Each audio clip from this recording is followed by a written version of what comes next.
society wants to keep us small, so they have labeled us as neurodivergent, meaning our brain doesn't work the same as the majority, which is the other 70%. But here's the thing, everybody's going to process like us eventually. We're just the first ones here. So my first thing would be to tell people to let go of that label and embrace neurodivergence, your HSP, your empath, your autism, your ADHD as a superpower, because it really is. Hello and welcome to the Angelic Frequency Podcast. We are your hosts, Christina Aroche and Luisa Velez, and today we had a fantastic conversation with Dr. Melissa Hansen. She talked to us all about highly sensitive people, and I can tell you it was eye-opening. It was a fantastic conversation, and we could definitely see ourselves in there and related to that topic very much. So we hope there's some of that for you as well in this episode. Let's dive in. Hi, Melissa. We're so Hi. excited to have you. Oh my gosh. Welcome to the podcast. Thank you for having me. This is so exciting. This is so exciting. Nice to meet you. And thank you so much for joining us. I can't wait to dive in. It is my pleasure. We have such an important, conversation ahead of us and topic and conversation. And I think the best place to start, maybe, Melissa, is for you to share a little bit about the work that you do and kind of what your journey has been, because even though you've kind of shifted a bit in terms of your career, it's still very much linked to what you were doing. So give us a little bit of a background in terms of your work that you do. Well, I started out as a high school guidance counselor for 29 years. And then when my grandson came on the scene 12 years ago, he, at age 3, started seeing orbs, and he would go around shutting doors because he could see orbs. And I didn't know anything about it at that time. And a friend of mine had said, "Oh, I saw orbs as a kid." I'm like, "Oh, tell me more." And so I learned more about it. And I'm like, okay, he's got a gift. I don't want this to get shut. For some reason, I intuitively knew I don't want to shut this down. I want to support it. I want to know how to support his mom, how she can support him, and things like that. And so that's when I started studying more about chakras and energy and clair abilities and things like that. And then I started noticing with that, I started pulling in students who had clair abilities, who were highly anxious, who were sensitive.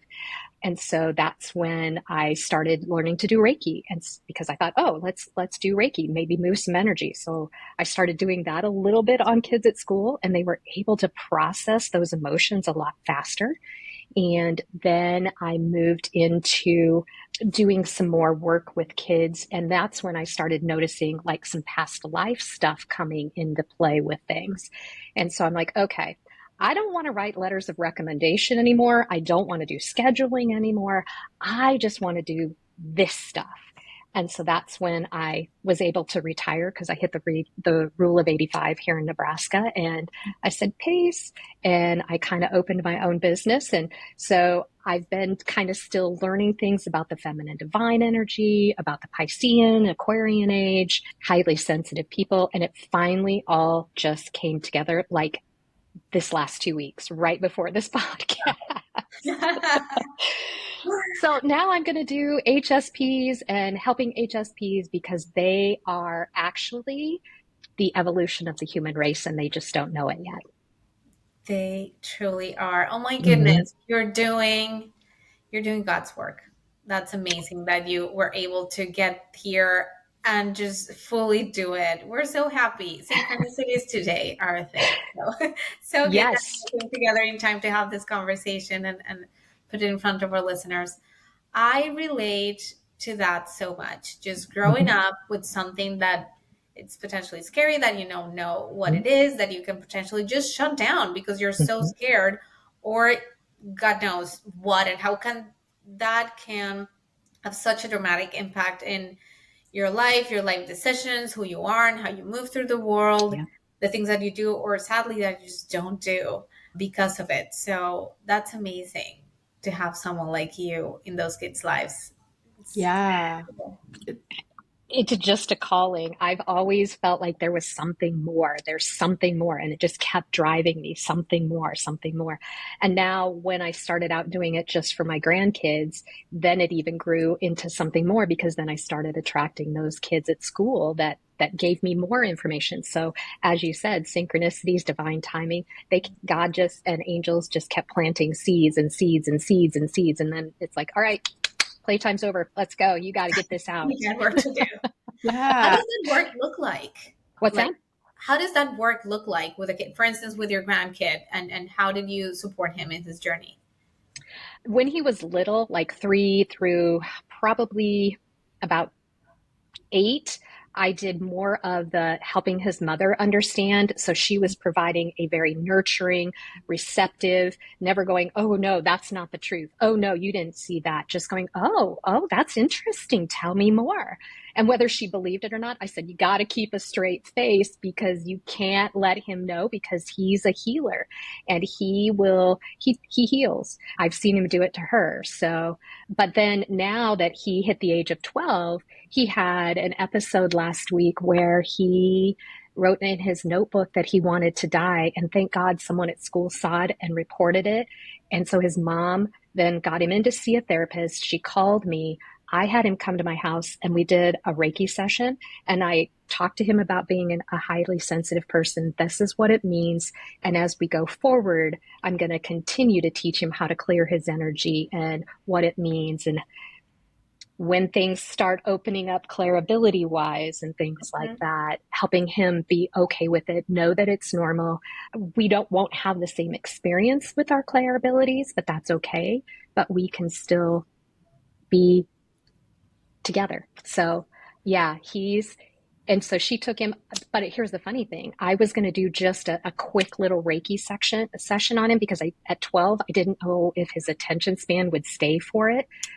Ironically enough, his collective or his guardian angels knocked him out. So he fell asleep. He was snoring. I'm like, all right, we're going to do a whole session.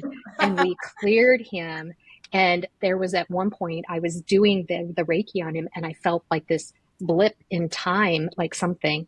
And I reached out to a friend who is also a healer. And I said, okay, what does this mean? Does this mean like we changed time continuums or something? And she goes, oh no, she goes, he had an attachment and it popped off while you were doing it.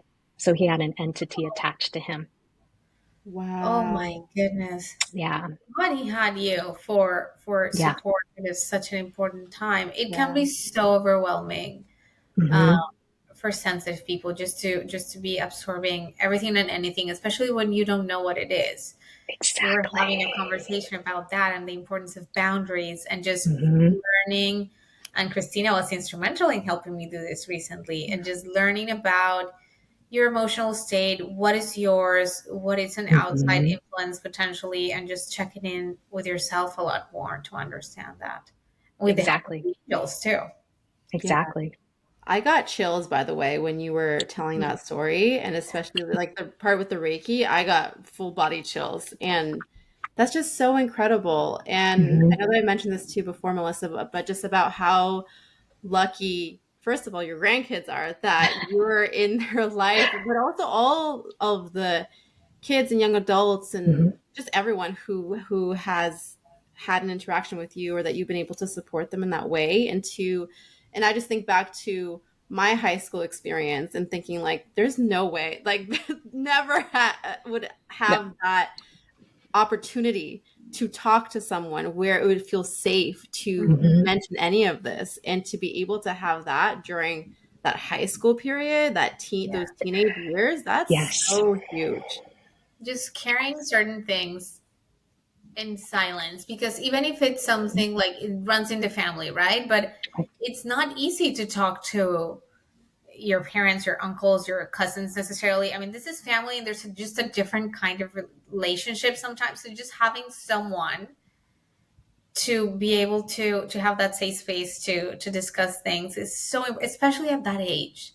Mm-hmm. There's all the things going on. There's hormones, there's social life, there's just understanding who you are and becoming an adult. And it's just such a complex time period. But then on top of that, you layer all of this woo woo. That's Mm-hmm. correct. It's Yes, too much. It's just so overwhelming. Yeah, that's so cute. exactly. I have a question about just this idea of highly sensitive people.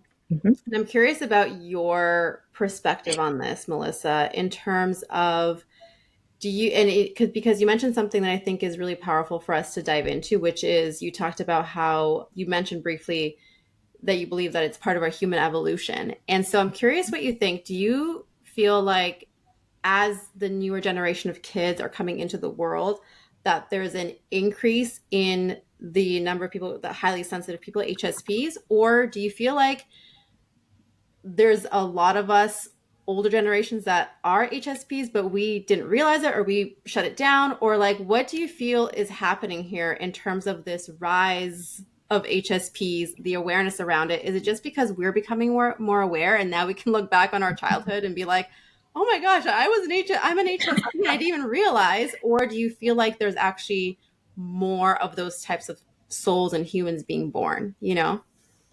It's a multifaceted question there in terms of like we're the Piscean age is moving out, and that shift started around the 1800s. So since that point, HSPs have started coming into the world.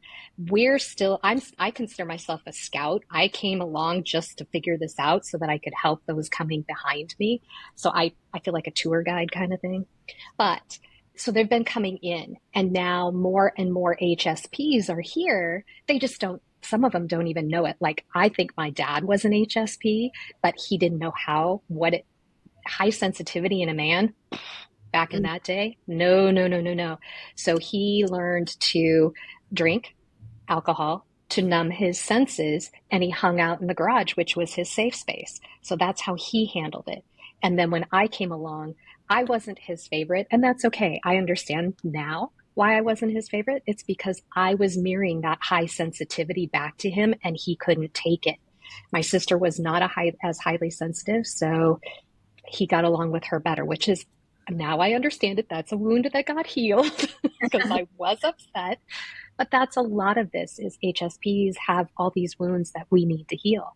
But what's happening is HSPs are coming. There's more of us because one HSP finds another HSP. They create a baby that's HSP, and the baby isn't able to turn off the HSP-ness. Mm. They're here, and it's just like on full volume maybe for them. So when it's a genetic factor really that is being born into all of us, and that is really truly what the Aquarian age is bringing in, is this greater awareness to consciousness, enlightenment, and then just interconnectedness of humanity. But right now at this point, we've got the clash of the two ages coming with the breaking down of the systems and moving in a different direction. So HSP, yes, there are more of us coming, and I see it with the kids. And schools are creating lessons on social emotional lessons to help kids deal with big feelings or help teachers to understand how to deal with kids with big feelings. It's a step in the right direction, but it doesn't address all of the issues for an HSP. That's only just one aspect of being an HSP is the emotional reactivity. Of course. And that's such a huge part of my journey as a mom. Mm-hmm. That sense of responsibility to do better and provide more tools and provide, things for her as she grows and develops. We'll see what she ends up being and doing, but just being there and Mm-hmm. providing that safe space and those tools that I wish I had back then. So that is, I guess, one of the newer aspects of motherhood. Again, layer upon layer of things that you have to deal with with your kid, like as just a mom of like any kid. But you layer this aspect, and then it gets really interesting. But for me, it just creates that sense of responsibility to do better by them, but this next generation that we're bringing in. Oh But the yeah. fact that kids these days grow up learning how to regulate emotionally, that we're getting going to her level, that we know how to ask for hugs and support when feelings get overwhelming, that that they know they're tuned into their emotions so much more than I think we were. Hmm. Just such a gift for their generation. That alone Hmm. is going to be so great. Yeah, I totally agree with that too. And kind of, in the same boat with raising young kids right now and just witnessing that. And it's this balance too, right? Because you're healing your own wounds and like your sensitivity and you're becoming aware and trying to calibrate to that while at the same time holding space for the younger generation and for them to not feel, I feel like, afraid of their emotions and being able to process their emotions, and also understanding that their sensitivity is actually a gift. So, Melissa, I would love for you to speak on that whole topic around, like, I guess the whole sense of like, open it up. Like, what does this even mean to be highly sensitive? In like, how would you define it? And also, how for people who maybe still feel maybe disempowered around Hmm. that, noticing that about themselves, how can they feel more empowered? And also, as a kind of follow up, do you equate being highly sensitive with being an empath, or are those two different things? They are actually, to me, they're one and the same. And I would suggest empaths listen up just a little bit because I thought, oh, I'm just an empath. And then I started studying HSPs. And then I'm like, oh, I'm actually an HSP. Yeah. Because Elaine Aron, who wrote the book Highly Sensitive People, she gives an acronym, DOES, does, for to help you understand the traits. So D stands for deep processor. We overthink, we stand back, and we watch an environment, and then we engage. So we get labeled as shy, introverted. But really, we are just checking out the lay of the land, making sure that we're safe. We are definitely processing at a deeper level. We're seeing those details that other people don't see. We are strategic thinkers. Now, I always thought everybody was a strategic thinker, meaning you can take and pull all these little bits and pieces and create something out of chaos. And that's not the case. Not everybody can do that. I'm like, oh, okay. But and then the E is overstimulated. Or the O, sorry, O is overstimulated. So we get overstimulated because we have so much sensory information coming in and we're not used to it. And no one has told us how to process this. How do I shut down that auditory? How do I shut down that visual? How do I, how do I manage my environment to make it feel comfortable for me? And when I can't manage the environment, how do I manage myself? Do I, play frequency music in my headphones while I'm sitting at work in a cubicle? Because I sat in a cubicle once with other people around me and I was like, oh, I don't like this. I don't like this at all. So I went back to an office of my own as a counselor and it was like, okay, yes, I can do this. So it's that overstimulation. The E is emotional reactivity and a strong sense of empathy. That's where the empaths come in. But the emotional reactivity is due to mirror neurons. So we see someone else crying, so we start crying. Or you're watching TV and you're in an intense movie and you start feeling the tension that that character is feeling, you are mirroring those emotions. So that's part of that empathy of a highly sensitive person. And then the S is that sensory stimulation. So you've got your sight, you've got your sound, taste, touch. But then for those that are intuitives, you also have the clair-knowing, the ability, the information dropping down into your head. You might be clairsentient, feeling other people's emotions. I'm also clairkinetic, which is I feel sensations on my body. So like I said to Christina, one of my very first experiences was, I think Archangel Gabriel touches this side of my nose. And she goes, okay. And then she checked into it. She goes, yeah, you're right. So it was very fascinating as you're learning to these skills that are unique to you. I mean, it's like getting a new piece of technology with no handbook, no manual, and you just got to go out there and dig for all the information. So did That's that, I probably did not answer your question, though that's the description for HSPs. So I would venture to say that many empaths are actually HSPs, but the one thing they notice is their sensory sensitivity to other people's emotions, because that's where I started too. And now that I've learned about the overthinking, Yeah, that's me. Mm. Yeah, I feel like you just described me to a T. I was like, yeah, yeah, yeah. Like I Me think, too. like thinking about a highly sensitive person, yeah, that sounds like, yeah, that's me. But Hmm. now actually breaking it down Hmm. into the different things, I had a huge check mark next to each one. Same. I know, it's Same. fascinating. And Yeah. so it's that bigger picture. And here's the thing, society wants to keep us small. So they have labeled us as neurodivergent, meaning our brain doesn't work the same as the majority, which is the other 70%. But here's the thing, everybody's going to process like us eventually. We're just the first ones here. So my first thing would be to tell people to let go of that label and embrace neurodivergence, your HSP, your empath, your autism, your ADHD as a superpower, because it really is. Yeah, yeah. I feel like I totally feel what you're saying around how the way that we are evolving in terms of how the world will be, kind of coming together. Like everything's breaking apart right now Mm-hmm. so that we can come together in that way. And it sounds like as an HSP, we're kind of leading that revolution in a way. Yeah. Yes, we are.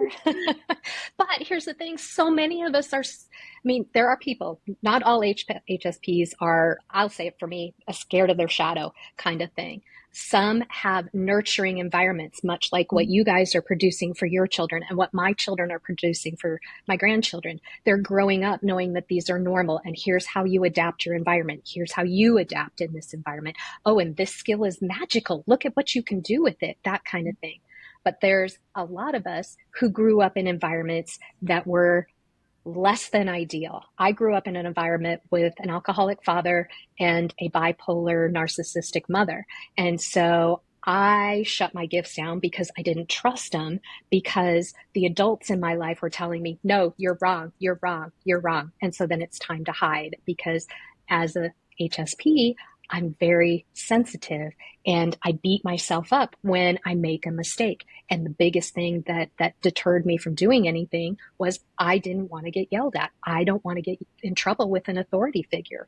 And that was what was programmed into my brain based on that first 5 years of life, when you're developing all those rules to navigate life. And so being an HSP is a gift. It really is a gift. And kudos to the younger generation for seeing that parenting, gentle parenting, is the way to go with these guys, because they will beat themselves up. And that's what's happening with my grandson right now, is he beats himself up for the tiniest mistakes Mm. because he doesn't know any better. And he's still working on that Piscean programming that I'm bad, I'm shameful, I'm guilty, I need to be punished. And Right. that needs to be deprogrammed out of our brains for the evolution of the Aquarian age.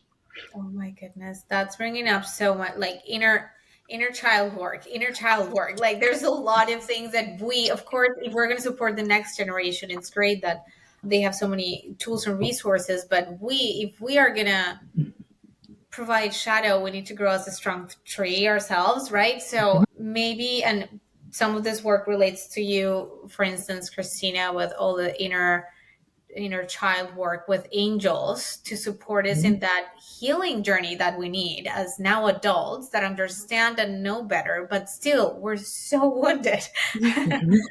from our upbringing, and we carry those wounds, and our kids are mirrors and they trigger us so much. And it's really really challenging to be the mother you want to be when your kid is reflecting certain things, and it's like what asking ourselves, and how do we bring the angels into the equation, but asking ourselves like what is this wound of mine that's making me react this way with my kid Mhm. today, and how can I support him, but also myself, like there's something that I'm feeling that I need to tune in, that I need to heal.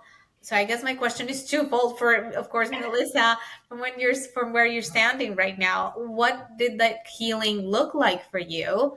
And then for Christina, how do the angels support that inner child work that we can do supported by the angels. Yeah, go for it, Melissa. Okay, so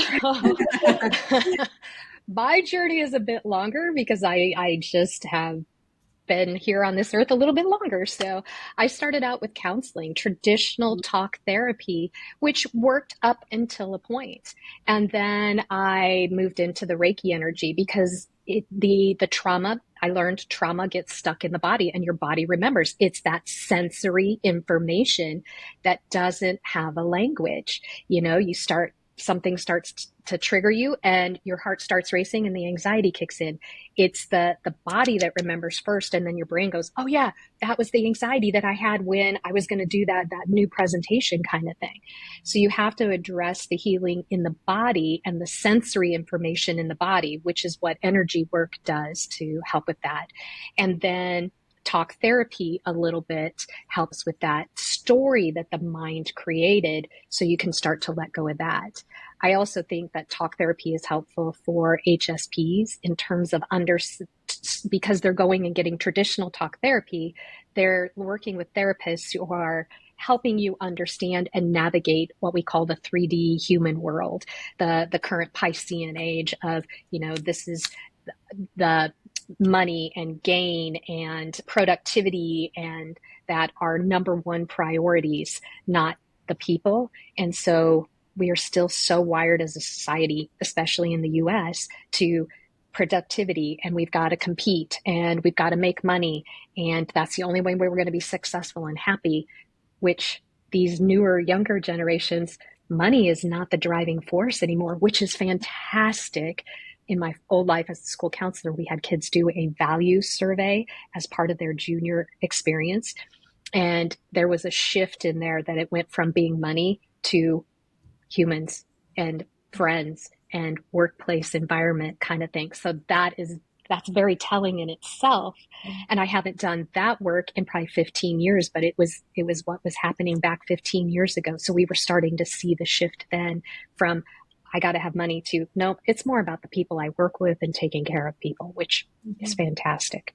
So great. But yes, I have now moved on to combining both Reiki and talk therapy in a new modality called MAP, which is short for Make Anything Possible. And it's kind of a hypnotic kind of light hypnosis meditation where you go in and you find something that you want to work on. So maybe it's the anxiety. So we tap into the energy of that anxiety.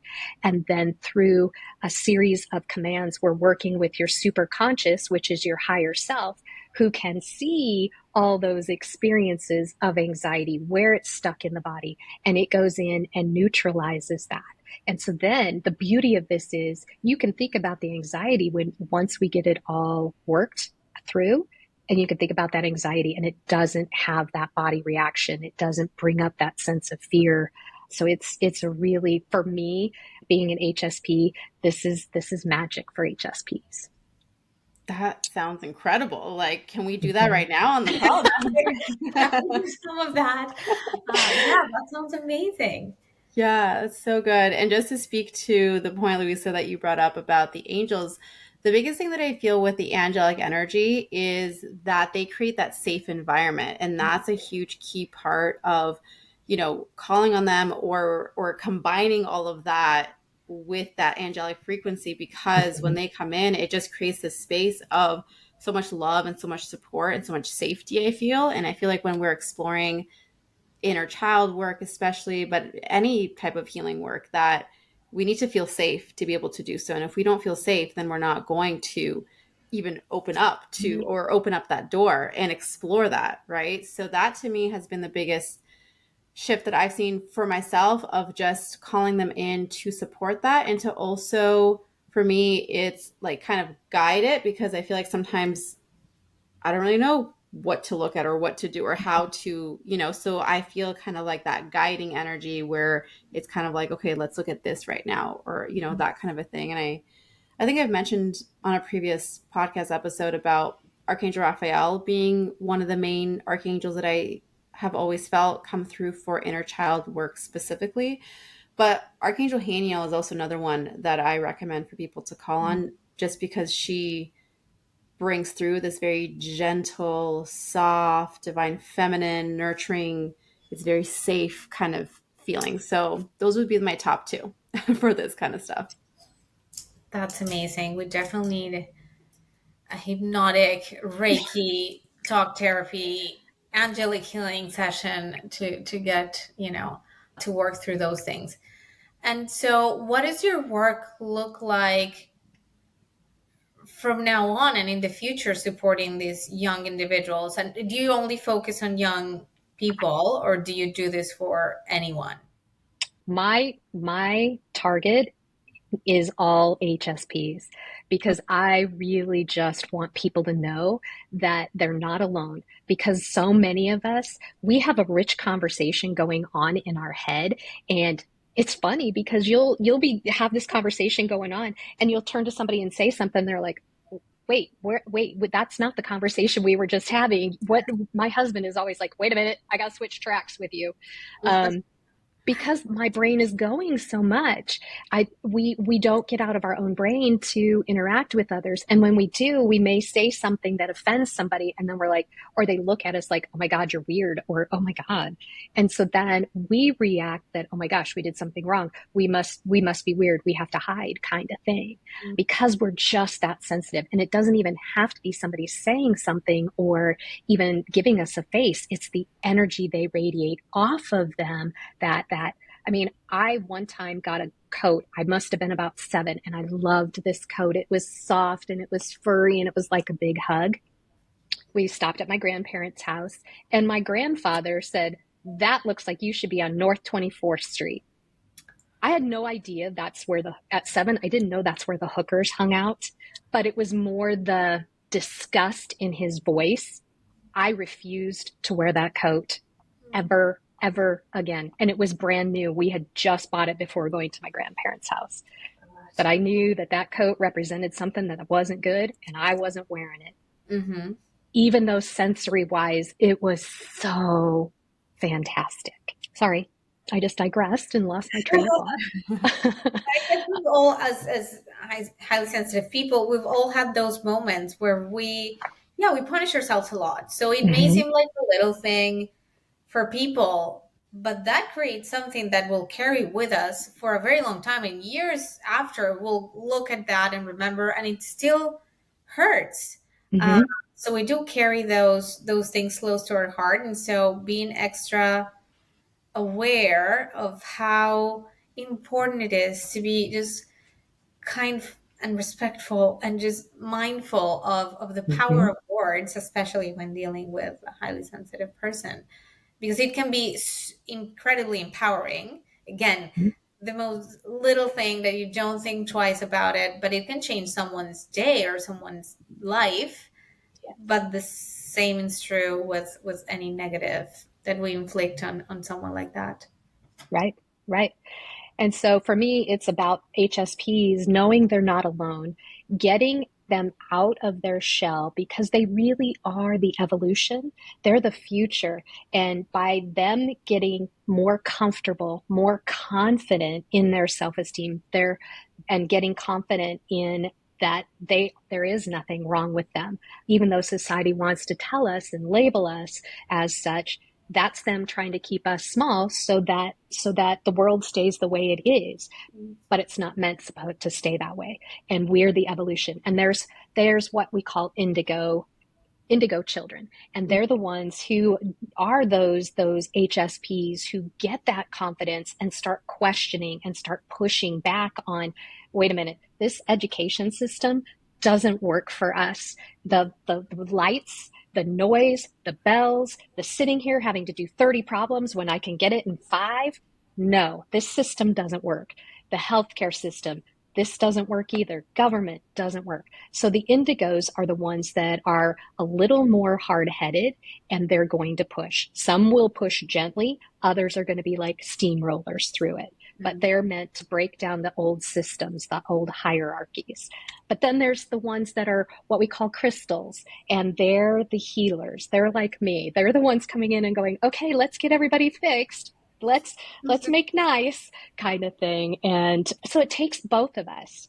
But HSPs are here and we have to unite and we have to stop playing it small. So the best thing we can do is to get those get healed and release that old programming and step into our powers as superpowers and know that this is cool and we're here and we're on the cutting edge of it.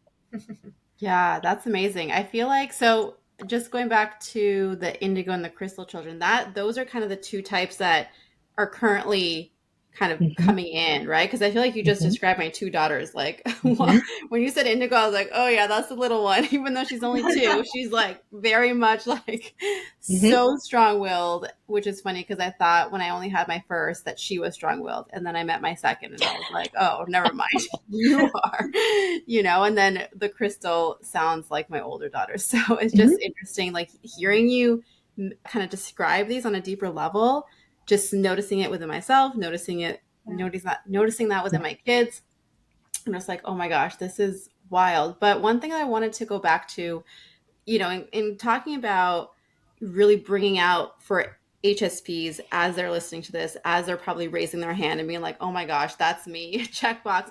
How can they begin to, like, what would you recommend as maybe the first steps or where to start with supporting themselves? One of the things that you mentioned, which I'll just kind of insert in there too, is the overstimulation thing. I feel like Mm-hmm. that really gets me. Yeah. And especially with my kids, but also in general, I feel like social media, everything, I get overstimulated. And then sometimes with my kids, that just like pushes things over.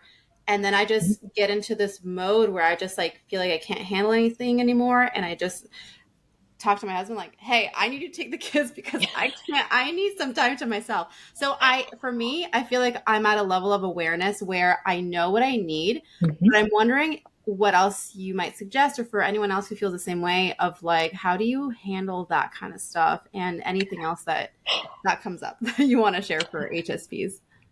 Overstimulation, there is a lot you can do. I mean, if you are able, you can work from home. That's one thing that helps a lot. I mean, they kind of tend to thrive in an environment where they work from home. But like for me, I'm service oriented, so I'm going to be working with people. And so then for me, I call on the angels and ask for them to put me in a bubble of white light of the Holy Spirit. Now, when I was working in education, I would ask for a purple bubble because somewhere along the way, I learned that a purple bubble would let you allow in light and love, but Mhm. anything that wasn't light and love bounced off and reverberated back to the person as light and love. So, bubbling your energy. I like to have healing frequencies playing in the background when I'm working. So I usually, because the solar plex chakra is 528 hertz, I usually had that playing in my office when I was a school counselor. And you would be amazed at how quickly it helped to de escalate the emotions because the solar plex is the center of emotions. And then there would be kids that are like, you don't have music on today. Why do you not have music on today? Okay, let me get the music on for you. So it did really help to center and balance. There's a lot of people that talk about grounding, going outside, getting your feet into the earth, carrying black crystals or bracelets. I wear bracelets every day because I feel like I'm related to the earth and I need those crystals to help me do whatever it is that they're meant to do. I pick them up because they're pretty. I don't know exactly what they do, but I pick them up because I know I need a black one today because I need to ground. Um, there are people that will have grounding mats. I had one in my office because I couldn't get outside to do that. But there's people that sleep with grounding sheets that swear by them because it helps them stay. Yeah, it's a sheet that is got woven into it like special fibers and you plug it into the round hole of the electrical outlet and so it works like a like being outside in the grass. I like it because here in Nebraska we have winter and I can't get my feet in the grass in winter. So Well, that's amazing. Well, I'm in Canada, so I'm oh gonna yes. look for one of those. Yes. Sounds like a Yes. great thing. Yeah. I think it's Grounding Well is the company that sells them, but it's grounding sheets and you just put it on your bed and people swear by them because they sleep better That's so because it's grounding you. Amazing. Yeah, and it helps to not neutralizes, it transmutes the energy, the negative energy is what it's doing. Yeah. So those are some of my favorite things. I sage frequently. I sage every 2 weeks, if not sooner. I pay attention to the moon cycle as well and the cosmic shifts because I know those throw me out of whack. And it really does help to know, oh, Mercury's going into retrograde. Okay, so I got to be nice to people and my technology is going to fritz out. Okay, no, going into that helps me because then I'm like, oh, okay, that happened because of what's happening. I'm not going to freak out. There's a reason for it. And that's another thing, maybe HSPs. I don't know if it's just me. There's a sense of connectedness. Everything happens for a reason. We are all interconnected in some way. So I've always had that strong belief that everything happens for a reason. And so for me as an HSP growing up in a chaotic environment, when I know things are coming, like solar flares are heading toward the earth and it's going to jack with our energy, I'm like, okay, I can prepare for this. It's when I get my black rocks, or I'm like, oh, I got a bit of a headache. So that's a solar flare. No need to worry kind of thing. It's just my crown chakra opening up higher. And so then I'm like, okay, let's do a little meditation and squeeze that back into normal size. So there's so much you can do to help with just even being aware. I think for me, awareness, and I imagine a lot of HSPs, because we are so deep processors, if we can have that information, it makes life easier and it makes it easier to navigate, knowing that you're not being blindsided by stuff, at least That's for me. amazing. No, I think that's for me, that's one of the keys. Like just being aware. Mm-hmm. It starts there. Like then you can manage, then you can understand, then you can explore, then you can heal, then you can do all the things. But it's just because we live in our heads so much. We're analyzing, we're thinking, and then people outside are like, I need some feedback. Things are going on outside. But being self aware and trying to process and understand those things is just the first step, but the most important one, I think. Yeah, Agreed. absolutely. Yeah. And when it comes to just, again, like that sensitivity and the emotional energy and all that, where do you feel that that connects when it comes to like past lives or our ancestors or what's passed down? Like what's the link there and how do we navigate that aspect? Yep. Yep. Yep. Yep. There's a whole quagmire of stuff that you get that you don't even know that you're dealing with it. I mean, because in the book, It Didn't Start With You, it's programmed, survival strategies are programmed into our DNA coming from our parents. And for us from as far back as our grandmother on the maternal side, because of the egg being in our mother when in the grandmother, when it was developed by the mother and us, then it lands in us. So my survival strategies are impacting my granddaughters. And it's kind of funny because when I was 9, I was forced to throw away a blanket, a security blanket. And it was a grounding item for me in my chaotic household. And I was like traumatized. I gave it away. I threw it away. And in the middle of the night, I was like, I don't think I want to do that. I went to go get it and it was gone. And that threw my world into turmoil. Well, guess what? One of my children has an affinity for blankets. She's 33 and she still has her baby blanket. So it Oh my passed down through the generations, and two of her children have an affinity for blankets. I just got chills, just so Mm-hmm. you know. God. So it's this kind of stuff that's coming down through the generations. Now, we would have never known that that was the case because that was my trauma, but it's still showing up in the generations below.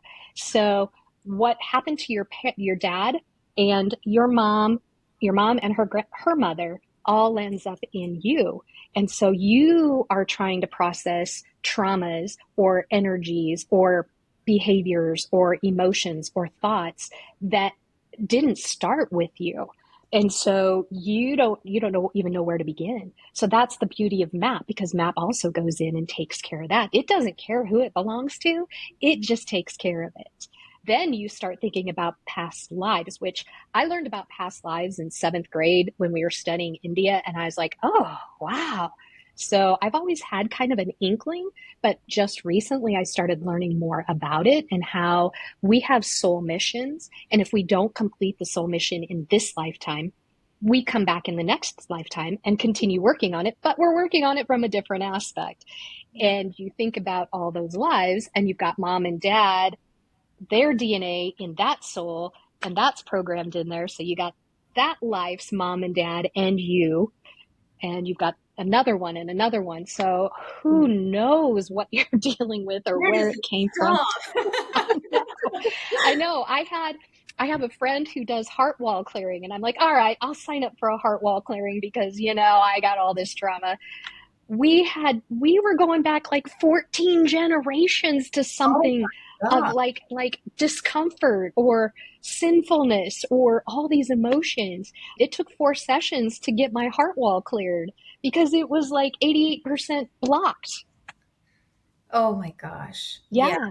Yeah. So definitely. this is crazy that this ancestral stuff, and this is the stuff that now we're starting, as because we're more enlightened individuals, we're now starting to see it. And we're like, oh crap, how do we fix this? You just clear it. You got to clear it and deprogram it and move into that self-awareness and build your self-esteem and confidence and know that you're here. You got a purpose. It's scary and you're going to get in conflict, and we hate conflict because it's Yeah, uncomfortable. I know. So uncomfortable, but it's so important. Again, back to the healing aspect, and we're just, it's so instrumental that Mm-hmm. we work on healing ourselves every day, Mm-hmm. because that's the only way the next generation has a chance. I mean, Exactly. they're come pre-programmed with all of our stuff, so we definitely do need to work on ourselves as much as we can to make it a little bit easier to process and to move forward from it. My goodness. Yeah. Yeah. Oh my gosh. Yeah. It's so wild to just think about how it's so linked together too. Mm-hmm. Just how you describe that and like the layers, just everything. It's yeah.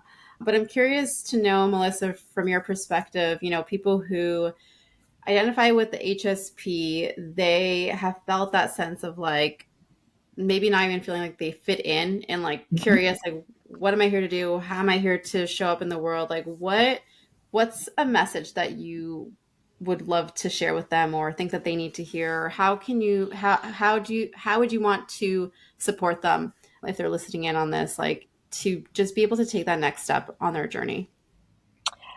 I would say number one, learn as much as you can and figure out what you identify with. Your soul will go, oh my gosh, that's me. That's me on all these aspects. And for me, and I imagine other HSPs, because we think a lot. And once we can identify with something, we're like, okay, now that I understand that, now let's move to, again, another HSP quality. Let's look for the patterns of this. Let's look for the solution. We're good at finding solutions. We're good at finding patterns.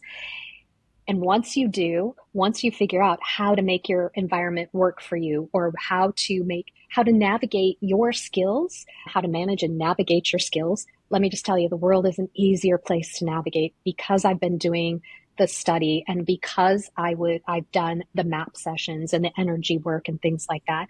Life is so much more peaceful and it's easier to navigate from, especially since I've done map and I've deprogrammed so many of those old values, those old beliefs that said there was something wrong with me. I'm not good enough. I'm not lovable. And then the harsh energy is not necessarily mine, which I figured out in a map session. It really related back to number one, my dad being angry and me being in the womb. And it was my mom's response and so everything closed in. So you freeze and that feels like harsh energy. So once I was able to clear that, now conflict doesn't scare me like it used to. It was like, okay, we got to avoid conflict at all costs. That's not the case anymore. I can respond from a place of neutrality and calmness. So definitely getting that inner work, doing that inner work to clear what most often doesn't belong to you or stuff that was programmed in. Just as part of the Piscean energy, things like that. It's a matter for us HSPs thinking it through and working on it. It's not easy. It's not fun to sit in those emotions, but if I would tell you that emotions have to be dealt with energy work because they are energy and they don't understand words. They're never going to get transmuted with just talking it through. Right. We can think through some things, huh? Yeah. Yes. Yeah, you can think your way out of some stuff there. But that's incredible. That's so useful. And just again, the self-awareness and just checking those boxes and everything starts to make sense when you look Mm-hmm. back. So interesting and so much healing to do. But it's so great that there's someone like you out there in the world working with people like us and trying to make it a little bit better, a little bit easier. That life changing. It is. It is. And I'm grateful that I have stumbled onto all of this at the initiation of my grandson. And I'll continue. And it's more just helping all HSPs now because I think a lot of them focus in on that empathy piece or the auditory, like being able to hear someone chewing across the table and it annoys the dickens out of them. And they just want to slap the person across the table because it's so loud. Okay, let's work on how to because here's the thing, where our focus goes, the energy flows. So the more you focus on it, the louder it gets. Yeah. And we tend to focus, don't we? We obsess about it because it annoys us. Oh my gosh. Oh gosh, it makes sense. Everything makes sense. I know, right? We're like, oh my gosh, my whole life makes sense now. Exactly. And that's 90% of the battle is understanding, oh, okay. Oh, and this is the way it's going to be in the future. Oh, and I've got to start leading the way for others. It gives us that sense of purpose too. And it gives us that confidence and that self-esteem to take those steps that we need in order to move forward. It took the desire to advocate and make life normal for my grandson for me to get to this point.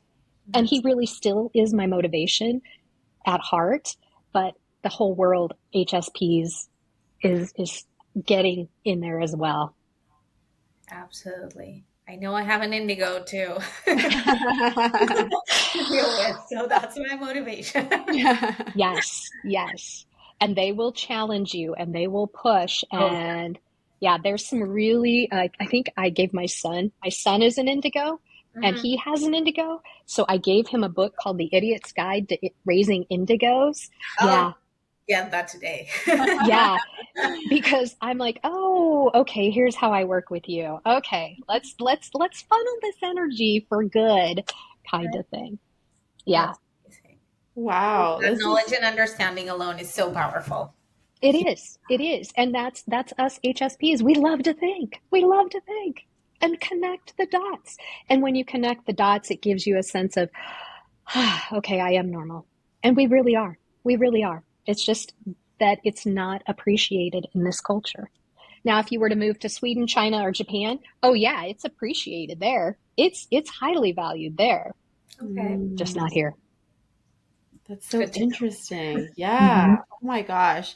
You bring so much amazing, incredible information, Melissa. Like just like so many golden nuggets I feel was received in this episode today. So I just want to say thank you so much for joining us and for sharing so much. I feel like I had so many ahas and takeaways. And so definitely encouraging our listeners to comment below this episode to share their takeaways and all the things. But before we let you go, I would love for you to please share with us, where can people find you online? Where can they connect with you? And most importantly, where can they book a map session? Because that is so needed. So please Yes. share. Yes, I am excited. And like I said, for HSPs, this is the one thing I found that clears it quickly, gently, and then you're like, holy crap, that doesn't trigger me anymore. Oh, so awesome. So awesome. So my website is drmelissahansen.com. And at my website, you'll find a link to my YouTube, which is drmelissahansen.com. I think it's dr.melissa.hansen.com or something, at Dr. Melissa. And then Instagram is Dr. Melissa Hansen, and TikTok is Dr. Melissa Hansen, and then Facebook is only Melissa Hansen with Dr. Melissa Hansen in parentheses, because, you know, one technology is not cooperative. Oh, that's great. We'll have all the links below in the show notes anyway, so people can just click the link and follow you there, check out your website, book a session. Yes. Highly recommended. Oh my gosh, this is incredible. And once again, thank you so much for joining us today. This was so great. It was my pleasure. Thank you. Thank you for letting me share my passion about HSPs and getting that information out so that we all can find out that we're normal and that we are the future. That's amazing. It was so lovely to have you. And yeah, same. We had so many aha moments and things that resonated deeply with us. And I'm sure it will be the same with our listeners. Such a pleasure. And we'll keep connecting. Yes. Amazing. All right. Bye. Bye. Bye.